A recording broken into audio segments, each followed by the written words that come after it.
It's my pleasure to introduce Beverly Warne to conclude this session. There will not be opportunity afterwards to ask questions. She's going to summarize her thoughts and feelings thus far on the presentations. So Mrs. Warne is an enrolled member of the Ogallala Lakota tribe. The Ogallala language was her first language. After graduating from St. John's McNamara School of Nursing, Mrs. Warne began her nursing career. She also received her baccalaureate and master's degree in nursing at Arizona State University.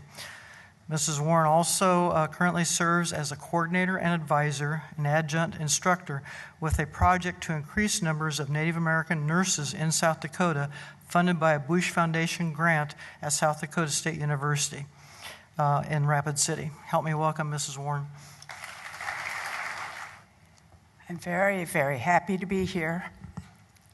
I was here last year, and I thought, oh, I hope I can go again next year, and here I am. I feel very honored, of course, to be able to do this, to be able to share what I know.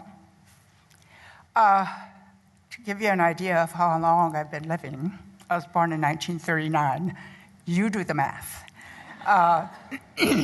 I haven't lost my enthusiasm for what I do.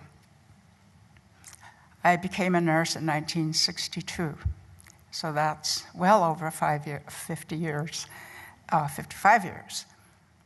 And I've worked in many, many settings. I lived in several places, and I started in Pine Ridge. That's where I was born.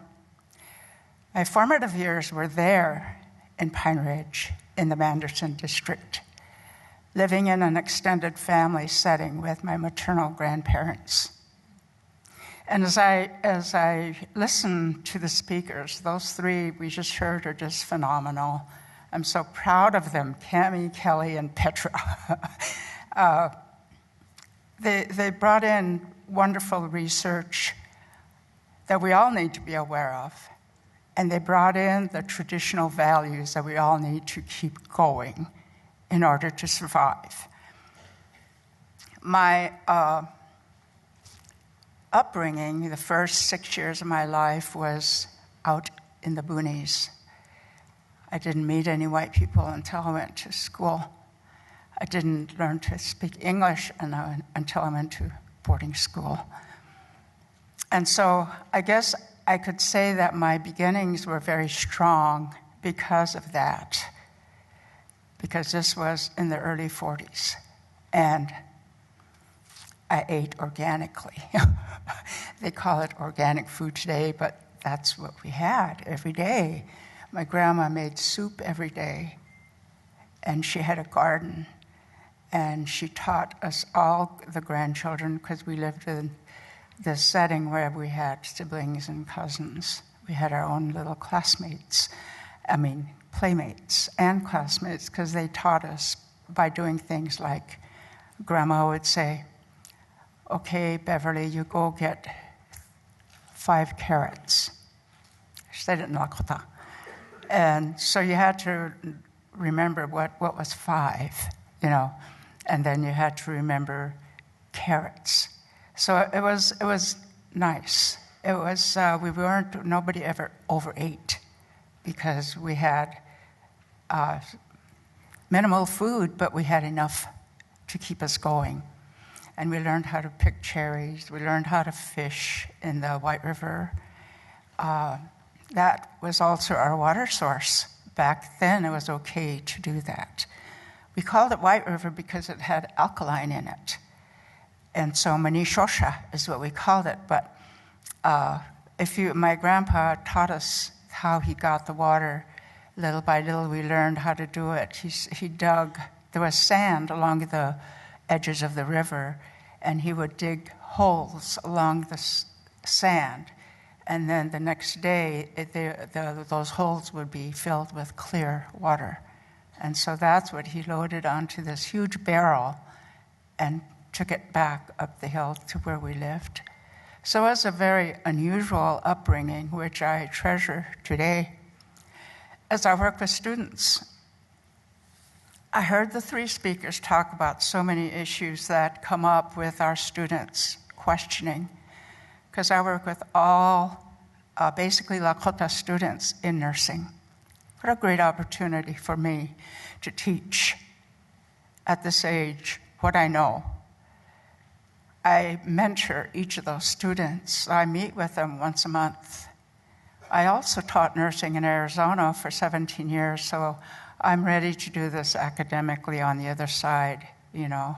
And so they can't get away with too much. Because I know how to question what they're learning in nursing, which is very Western scientific as a background. But the wonderful thing for me to hear from these students, every one of them eventually will say to me, I want to give back. Yes, we all need to give back. They are so caring. Oh, I didn't mean to do this.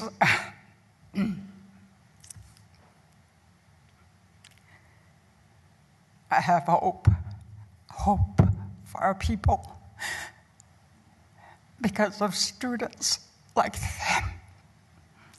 I want you to all take this feeling of responsibility back. We all need to do something individually for our future.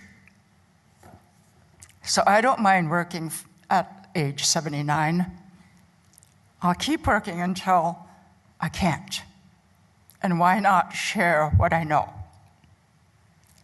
All the issues and concerns that were brought up by the three speakers are meaningful, relevant, timely. So it should all make us feel energized that we have the ability to do something about it.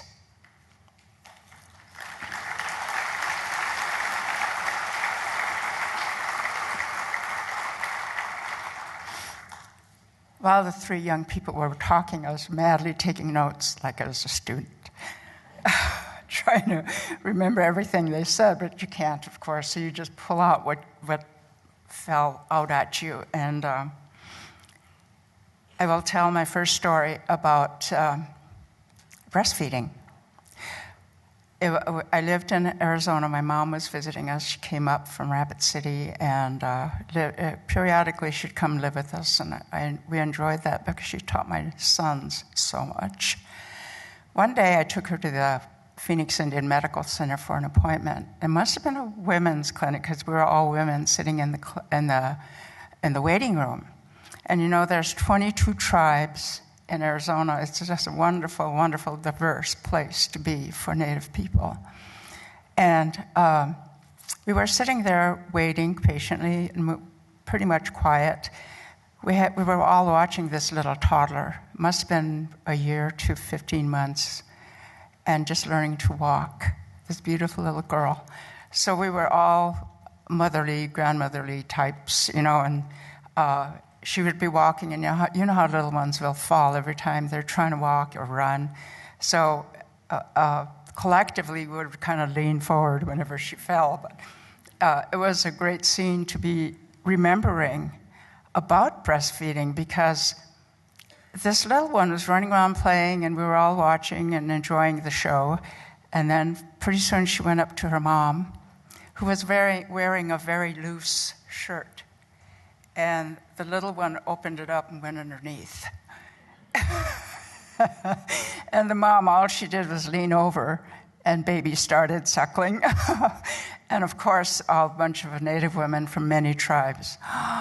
Oh, we all were so happy to see and witness that scene. And that's what we should be doing, breastfeeding until age 2 or more. I know I was breastfed past 2. My mom told me. So the other story I want to tell about nutrition is that as I mentor the students, they're pre-nursing when they see me, and they're also in the major, so I get to see all of them as they progress through the nursing curriculum. And of course, one of the pre-nursing courses is nutrition. And what a great opportunity for someone like me who appreciates the scientific aspects, obviously, of nutrition and the traditional way. And I have the opportunity to share all that with these new nurses. They're going to go out and work among our people. Because another thing that I see here as I mentor their students, I've been there 3 years now, every one of them will say, I want to give back. I want to stay home. I said, of course, this is your home. This is where our ancestors are. So that makes me feel good. They want to stay home and they want to make a difference. Some of them go home to the reservations in South Dakota. Some of them stay in Rapid City. The approximate population of Rapid City for Lakota people, Native people, is about 25%. The majority live in poverty. And so there's a great need, as there is everywhere, seemingly, in Indian country. And those of us who have the ability to do something about it, of course, should be doing something, whatever it is. My little something is to mentor these students who have the desire to stay home and make a difference. We have a monthly Wahampi Nawauspe event, Soup and Learn, for our students, because a lot of them have shared with me they want to learn more about our culture and language. So our way of doing that is to bring in a traditional Lakota person to speak about some subject. The one that the students enjoy hearing, in fact, is she's been there twice now, and they keep asking her to come back. Lula Red Cloud. I'm hoping that someday you'll bring her here. She is a retired teacher and counselor, and she is quite active, and she has a great PowerPoint, and her granddaughter helps her with it, on indigenous plants, edible and medicinal. She brings in science, Western science aspect of that, indigenous plants, so that the students get that because they have studied biology and anatomy, all the sciences, chemistry. So they enjoy the fact that she's sharing that and connecting it to the traditional way. Because she, on the PowerPoint, she'll say now, the time of the year to find this, whatever it is, and then she tells them time of the year and the terrain in which you'll find it. And she has pictures of all of that. So the students are learning very practical things based on science and tradition. And that's what this is all about, isn't it? Science and tradition. And they're on equal basis. We need to know the science of today so that we can teach our children how to live healthy. So she's one of our speakers, and other speakers come in. We have a young man who comes in and talks about fatherhood. We talk a lot about motherhood, don't we, and all the wonderful things that we do as nurturers of our families. But we also need to acknowledge our men. We need to do more of that. I think our men have suffered more than we have. Here I go again.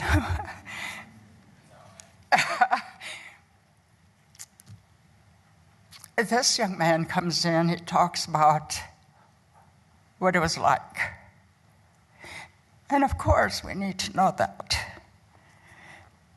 We don't have enough male nursing students, but just lately I met 2 of them. I was at a restaurant with my sister, and this young man came up to me and he said, I heard that you work at South Dakota State University here in Rapid in the nursing program. I said, yes. He said, I heard you work with us. I said, yes.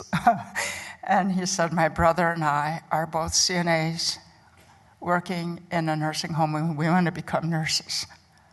I mean, that was like a gift. So, of course, I got all their contact information, and I got even where they live, because I've been known to do that, to go to somebody. When we first started this program, it was brand new, so students were not used to this offering of support. We have tutor support, we have financial support in terms of scholarship availability through various sources. We have cultural and social support. Of course, we use the medicine wheel as a symbol for all this with the beautiful colors. And so the beginning of our work there, my work partner, we're both part-time, but we put in much more than that, of course, because we care about it. She said, Bev, do you think what we're doing, trying to reach these students, is harassment? I said, yes. She tried to reach all of them by email, text, Facebook, phone calls. You know, pretty soon one of them shared with me that first year, Bev, I wondered what this was all about. You guys wouldn't leave us alone. So now they're used to it, and they come to us because we have a wonderful place. It's called the Native American Nursing Education Center in Rapid City. And more of our people need to know about us. So I'm out there in the community speaking about what we do and always hoping that we will receive funding, because we need to have scholarships, especially for the pre-nursing students, because that's where we lose them. Right now we have 11 students who are in the major in Rapid City, and we have 15, as far as we know, in the pre-nursing stage. We need scholarships for every one of them to keep them. I know they're out there because the first year of work, one of my tasks was to recruit advisory board members. And so I went out, and I didn't want to make phone calls or emails or whatever. I went personally to each person I wanted to be a board member. And because it's Lakota country, and because most of them are Lakota educators and healthcare providers, it's really hard to say no to an elder. I know that. So I went personally and made appointments very Western-like, got there on time, and recruited them. Not one said no. One that didn't say no was a PhD prepared Lakota woman in education. She's the vice president of OLC, Oglala Lakota College. And she said, of course, I can do that. And then at the first meeting, she shared with us that she had done a survey of the 9 villages and Rapid City where OLC has classes. They offer classes. Because you know how the reservations are, they're so far apart, all the villages, so they have a place in each village to do this. She took a survey and asked one question: how many of you are in college to become a nurse? 204. And we know the majority will not reach their dream. And most of it is because of poverty. So that's why I don't mind begging for scholarships or stipends, anything to help these students. At first I was embarrassed to do that, and then one of my work partners said, you're doing it for students. And so of course that takes precedence from my perspective right now and what I'm doing. And so I continue to do that. I don't mind doing that to community organizations or any conference that I go to. I tell the story of the students who want to be nurses, and they all want to give back. What a great opportunity. So back home now, of course, as I become an elder, I'm asked to speak a lot. And so I tend to go on and on and on. And people usually don't want to stop me because they're very respectful. So please, one of you put a time up if it's time up. In Rapid City, there's a renaissance going on. My friend Kibi identified that. There's a change going on in Rapid City concerning our people. There's a lot of effort, not just from our Lakota leaders, but city and government and business leaders who are actually taking the action. They're doing active, meaningful things to make it better for us, including food sovereignty and food security. And as I heard someone say this morning about Title VI, Petra, thank you. I'm going to go to that food security person, Mary Corbine in Rapid City. She shares a lot of information with me and say, what are we doing for the Native elders, for the Native people regarding our foods? And as Petra was talking about that, I thought, I have something. I think my friend Kibby shared this with me. It was printed in 1963 in Penridge, and it's recipes. And the name of the recipe book is Wahampi na Ahuapi, soup and bread. And it says, By Lakota na Washichu. So it's a nice, diverse, recipes, including timsila, washtunkala, taniha, everything. So I don't know if people want to, whoever's in charge, want to copy that, make it available online or whatever, it's here.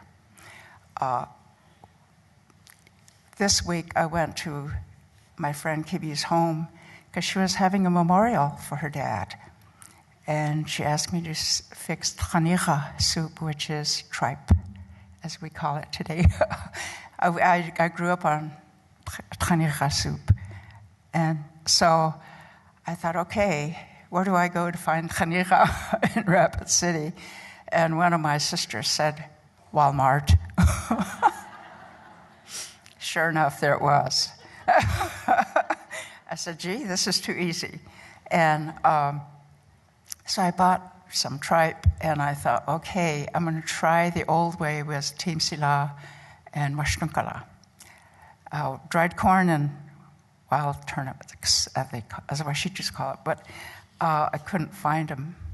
The ones that friends I knew had braids of timsila hanging in their kitchen said, I've had that for 10 years. So I wasn't sure if I should use that or not, and so I thought, well, I'll just take the easy way and do the hominy mixture. So that's what I did. And on the day that the memorial's taking place, it was out of Rapid City, it was in Hill City. So as I was driving, there was a huge fog, just like sort of was this morning. And I was alone with my crock pot of soup. I thought, should I keep going? It's scary, And but I thought, I have to. They're waiting for the taniha. So I got there. And I'm so glad I did, because the Lakota people, the older people that were there, were so happy to have that soup, because it's kind of rare. It's not as easy for us to get those traditional foods. So that's what my takeaway from Petra's comments is that I will go back to Rapid City, because that is where I live now. That is where I'm having an influence on students. That is where I want to make life better for our people and our future generations. I'm going to ask her, I'm going to put out that challenge. Do something about food sovereignty for our Lakota population, because that is the majority who live in poverty and who have food insecurity. So I've taken ideas from all three of these speakers who shared so much research and meaningful information for all of us to take what we can, take it home and do what you can. I had jotted down things, and of course I tend to be circular in what I do.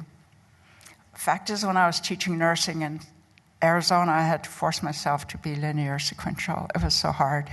I had to have that syllabus in front of me and just went down the line. That's not normal for me. I just like to talk. But I couldn't in that setting. So I learned to be both ways, but this is what I prefer, just to start with the story and go from my heart. Obviously, I keep trying to cry. So I enjoy working with the students when, especially after, I notice that they are learning so much from the nutrition class. One day, one student said, Bev, did you know that bagels, we shouldn't really be eating bagels? I said, why? She said, they're too dense. They're too full of carbs. I said, that's right. It's like awakening of knowledge. To witness that is just beautiful for these students. To learn something in nutrition, and then, of course, as a Lakota elder, my responsibility then, as they realize these things, is to say, okay, what did we do back then? How did we live and how did we eat so that we were healthy until others came and changed our diets? We don't have to stay there. We can change back the best way we can. So that's usually my way of teaching these students individually, and that's a great opportunity when you're just sitting one-on-one and teach them about what I know in Lakota teachings and understandings. And it's not just in nutrition, obviously. It's teaching. I like to use the symbol of the medicine wheel because it's the holistic approach which was so vital to our way of living years ago. You don't just approach the physical aspect of someone because all the other aspects are intertwined, and that's what makes us operate as human beings. So along the way, I teach about the medicine wheel and how they can use a symbol to teach not just their patients and families, but their own children. All of our students basically are older, and they have children. And there's a lot of issues that come up that make them feel guilty for putting their school first. So that's another area of counseling or advising that I can do. It's mainly listening, but I also let them tell me what's bothering them, and I say, okay, in 5 years, because when they say, I feel like dropping out, I can't even go to my son's ball game or whatever it is.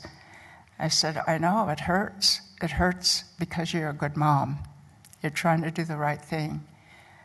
But the huge goal here is for you to pull yourself out of poverty.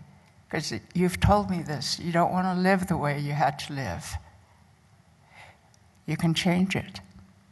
But for 2 years, there's sacrifice. And think about, if nothing else works for you, think about our ancestors and what they went through so we can be here today. I use every tactic I know how as somebody who's lived all these years to encourage them to keep going. And of course, we have tutors that some of them are paid and some are not. We have a lot of community members in Rapid City who realize that we need tutors, and they're offering. I worked with this retired nurse in our committee work, and I didn't realize that her first degree is in English. Because one day she said, what can I do to help you, Bev, in your program? And I said, well, what can you do? She said, well, my first degree is in English, and just that week we had 2 students, one pre-nursing and one nursing major, that said, I need help writing a paper. I need help with the research process using APA. And so she's now one of our tutors, and she said, I don't want anything back. That's another example. I just want to give back and help the students to write. And so that's the kind of environment I seem to be working in today, which I'm very thankful for. And actually, I didn't say any of the stuff I was madly taking notes for, but I hope you got something out of it. They just told me I have 2 minutes. So we have so many Native people in Rapid City who are older who want to give back. And I would venture to say you probably have that same thing in your communities. They're sitting there with this huge, huge knowledge base of traditional ways. So we need to all tap into that in whatever way you can. I have a real wonderful opportunity to do that. So we continue to do that in Rapid City as our program goes. I told the people I work with, I hope to be able to work here until 50% of our students are Lakota students. And we have approximately 250 at any given time. So they quickly did the math, and one of them said, we'll always keep it at 49%. I said, no, there'll become a day when I can't do this. And I said, and if you notice things changing, if I happen to be kind of forgetful more than I am, and you're noticing, I said, you got to tell me because I'll be in denial. And they said, well, we wouldn't do that, Bev. We can't. And I said, well, then you'll have to tell my sons. She needs to stop working. So that's what I have to offer today. Thank you so much for this opportunity.